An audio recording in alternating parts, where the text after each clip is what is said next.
warahmatullahi wabarakatuh. Nama saya Nala Rahadilito Ayu Pasaribu dari jurusan Teknik Sipil Universitas Sultan Ageng Tirtayasa dengan NIM 33362404145. Pada kesempatan kali ini saya akan menjelaskan materi terkait metode pelaksanaan pekerjaan konstruksi dermaga dengan sistem struktur Kaison.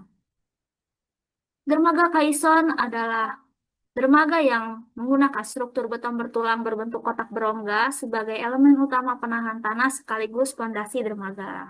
Kaison ini diproduksi di area fabrikasi dulu, lalu baru diapungkan, ditarik ke lokasi pemasangan, ditempatkan pada posisi yang telah ditentukan, lalu di Kaison ini ditenggelamkan sampai mencapai elevasi desain.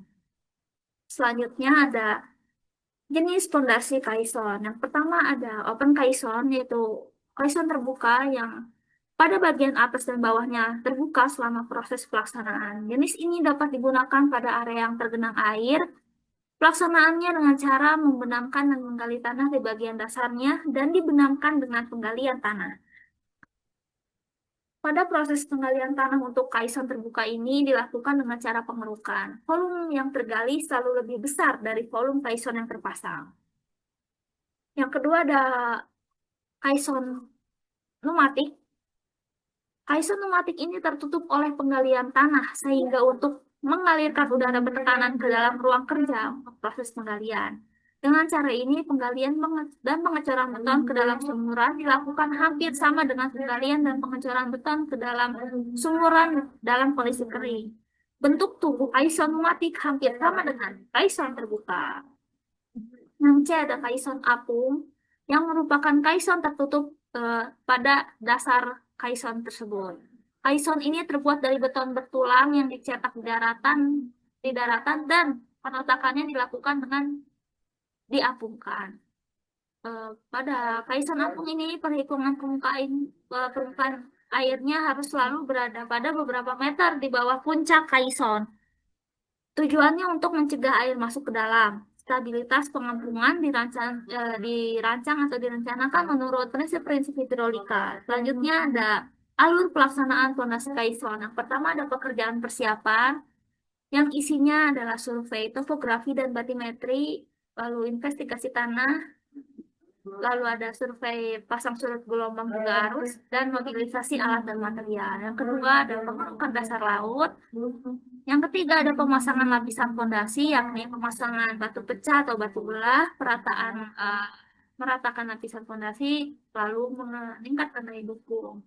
Yang keempat ada fabrikasi Kaison, pemasangan dekisting, pemasangan tulangan, pengecoran beton, dan curing dan pemeriksaan mutu. Yang kelima ada floating atau pengapungan, pengisian air pada dok, pelepasan Kaison. Lalu yang keenam ada towing, penarikan Kaison menuju lokasi pekerjaan. Yang ketujuh ada positioning atau penentuan posisi, menentukan posisi sesuai dengan desain, menggunakan total station dan juga sistem tambat.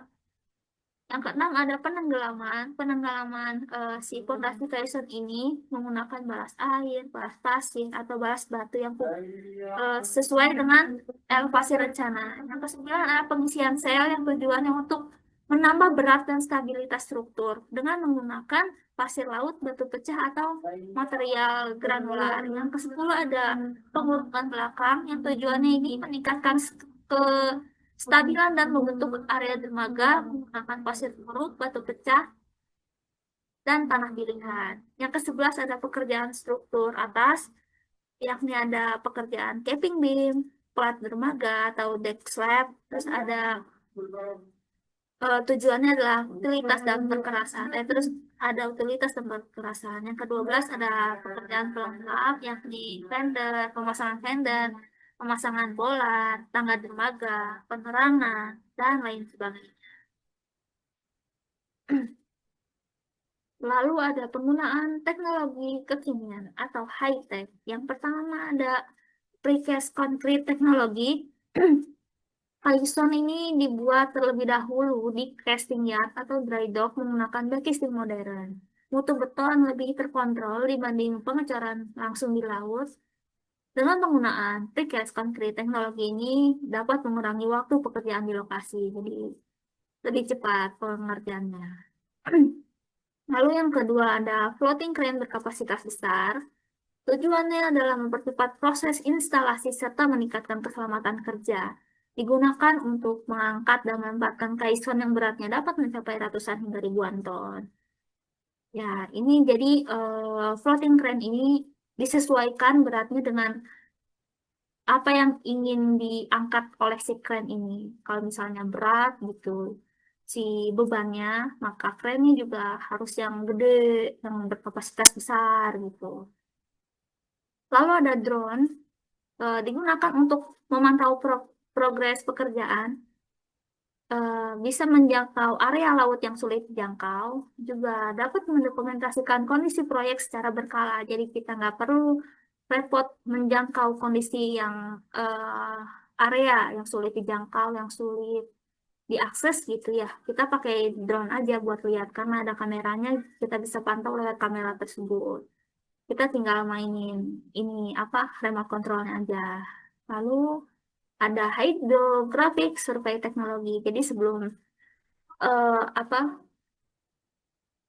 mulai pekerjaan konstruksi, kita harus tahu nih keadaan laut itu seperti apa menggunakan multi beam echo sounder atau single beam echo sounder untuk mengukur kedalaman laut dan kondisi dasar perairan. Jadi gimana nih laut nih, kedalaman lautnya seberapa, yang kita mau dermaga kita mau sedalam apa. Kita harus tahu dengan cara hidrographic survey teknologi. Jadi kita tahu nih kondisi dasar laut nih udah sesuai atau belum nih sama keisuan yang dipasang. Selanjutnya ada alat dan bahan yang digunakan dalam konstruksi dermaga struktur kaison.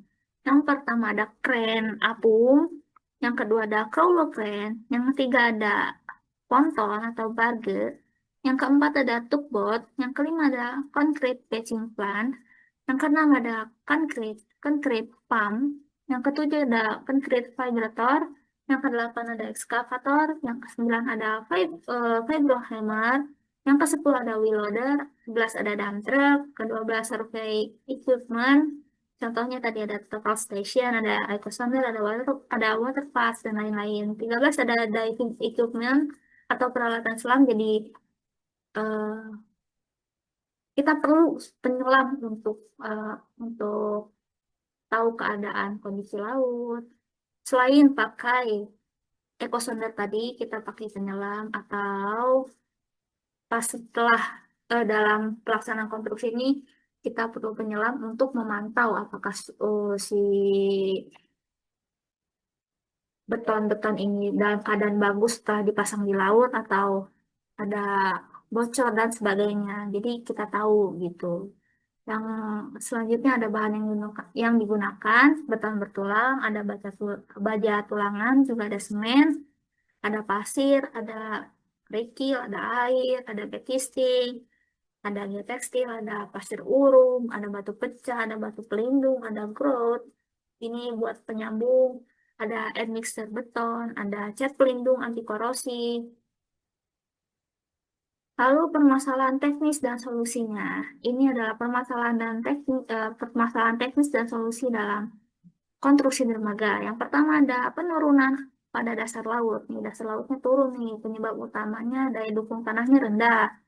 Pemadatan dasar lautnya nggak optimal, beban tidak merata. Solusinya apa?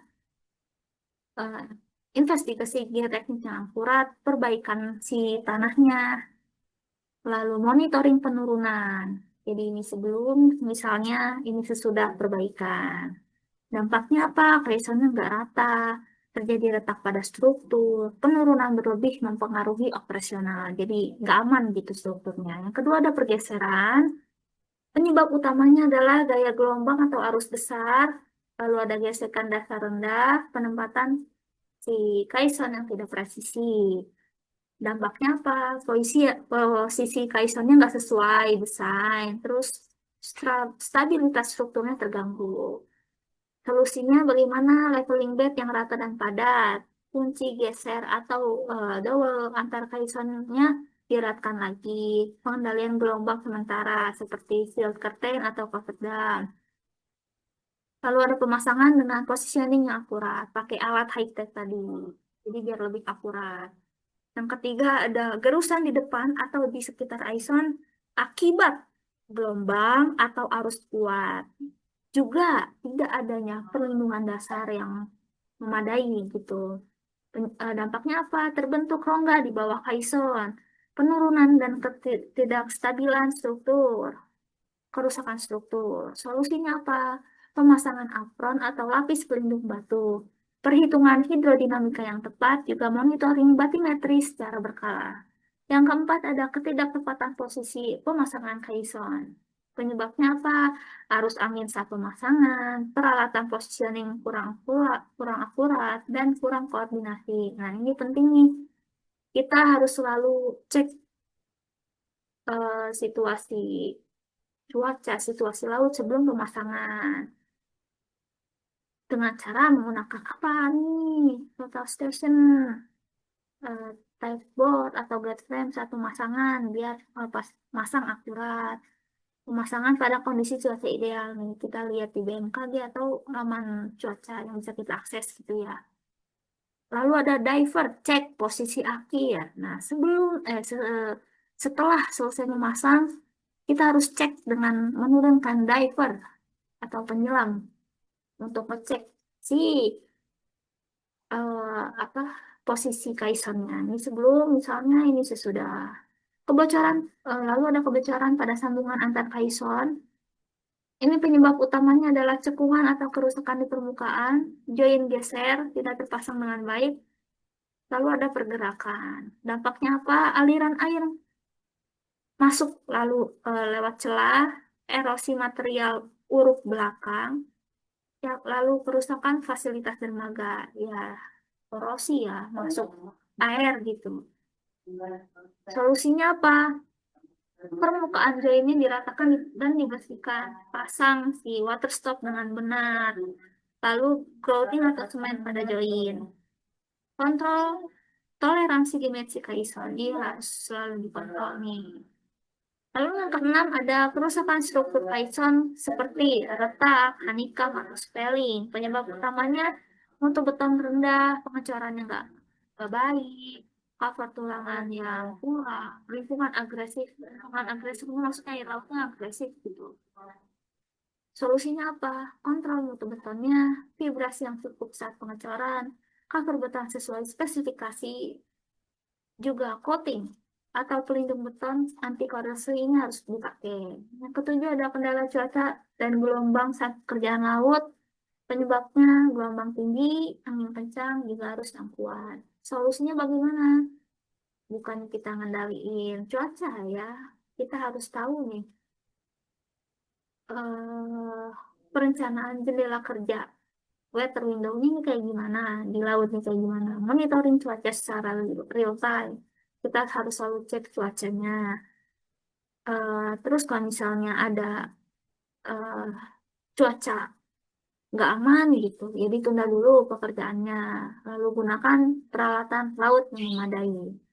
Selanjutnya ada aspek pengendalian mutu dan K3. Pengendalian mutu pada aspek material dengan cara memastikan mutu semen, agregat, baja tulangan, dan material lainnya sesuai spesifikasi.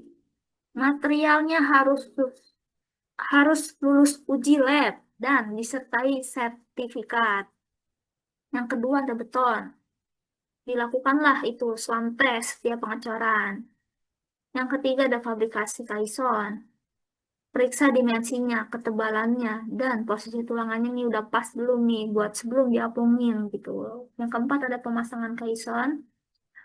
Eh, Lihat posisinya, cek elevasinya, cek juga kemiringan kaisonnya sebelum dipasang.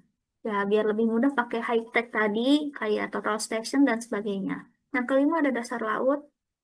Kita pastiin dasar lautnya ini udah rata dan padat. Cek kedalaman dan daya dukung tanah dasar juga kita cek pakai echo sounder tadi. Yang keenam ada sambungan dan grouting. Pastikan sambungan antar kaison ini rapat dan sejajar agar tidak masuk agar air itu tidak masuk dan menyebabkan korosi ya. Kita harus cek nih sambungannya, routingnya harus baik biar nggak ada celah. Yang ketujuh ini penting nih, dokumentasi dan pencatatan. Lakukan inspeksi dan checklist setiap tahapan pekerjaan. Simpan hasil pengujian dan dokumentasi sebagai bukti mutu pekerjaan ini. Kita harus tahu rincian tahapan konstruksinya seperti apa, kita checklist yang belum dan yang sudah. Kita harus cek yang kurang mana. Jadi kita tahu nih, oh ini belum nih, udah kita perbaikin lagi gitu. Yang ke yang kedua ada ketiga atau keselamatan dan kesehatan kerja. Eh, pada aspek ketiga PD, penerapan di lapangan ini seluruh pekerja wajib pakai APD. Contohnya ada rompi, helm, sepatu safety, sarung tangan, dan life jacket kalau di area perairan. Yang kedua ada keselamatan pengangkatan, crane, sling, cycle, dan lifting gear ini harus dicek dulu. Udah kuat belum? Ada yang belum mau putus nggak gitu, misalnya tali-talinya. Pastiin juga nih si alat beratnya kuat nggak untuk ngangkat si beban. Yang ketiga ada keselamatan kerja di laut. Sediainlah itu perahu penyelamat ya, penyelamat rescue boat, pelampung juga ring buoy. Terus pastiin juga seluruh pekerja memahami prosedur evakuasi darurat. Ya, seenggaknya bisa berenang juga wajib gitu. Empat, pengendalian cuaca seperti yang tadi udah dibahas ya. Kita pantau perakiraan cuaca, kecepatan angin, juga tinggi gelombang, dan arus laut ini kita harus selalu pantau. Lalu ada pengamanan area kerja, pasang rambu, peringatan, dan pembatas di area berbahaya. Batas akses hanya untuk pekerja yang berkepentingan aja. Jadi warga nggak bisa akses si pekerjaan konstruksi tersebut. Briefing keselamatan ini setiap hari. Lakukan toolbox meeting setiap hari sebelum bekerja. Sampaikan potensi bahaya, resiko, dan langkah pengendaliannya seperti apa jika terjadi sesuatu. Tanggap darurat. Sediakan kotak P3, APAR, juga peralatan komunikasi. Ini pasti ini semua pekerja ini tahu bagaimana mencari, menggunakan si alat darurat tersebut. Yang kedelapan, kompetensi pekerja. Cari pekerja yang kompeten dalam bidangnya ya, lalu yang sudah memiliki sertifikasi yang masih berlaku. Yang kesembilan ada kesehatan pekerja. Eh, Pastikan pekerja-pekerja ini selalu dalam keadaan sehat, biar bekerjanya lebih teliti lagi, lebih giat lagi, dan tidak menghambat proses pelaksanaan konstruksi. Yang ke-10 adalah housekeeping, jaga kebersihan dan kerapihan area kerja biar nyaman gitu area kerjanya ya. Pastikan jalur evakuasi dan akses darurat juga selalu bebas, jadi nggak ada material, nggak ada apa-apa di jalur evakuasi tersebut. Tujuan dari ketiga ini mencegah kecelakaan kerja, melindungi pekerja, dan menciptakan lingkungan kerja yang aman juga sehat. Tujuan pengendalian mutu memastikan semua pekerjaan memenuhi spesifikasi, aman, dan menghasilkan struktur yang berkualitas. Ya, begitu saja mungkin dari saya. Kurang lebihnya mohon maaf. Wassalamualaikum warahmatullahi wabarakatuh.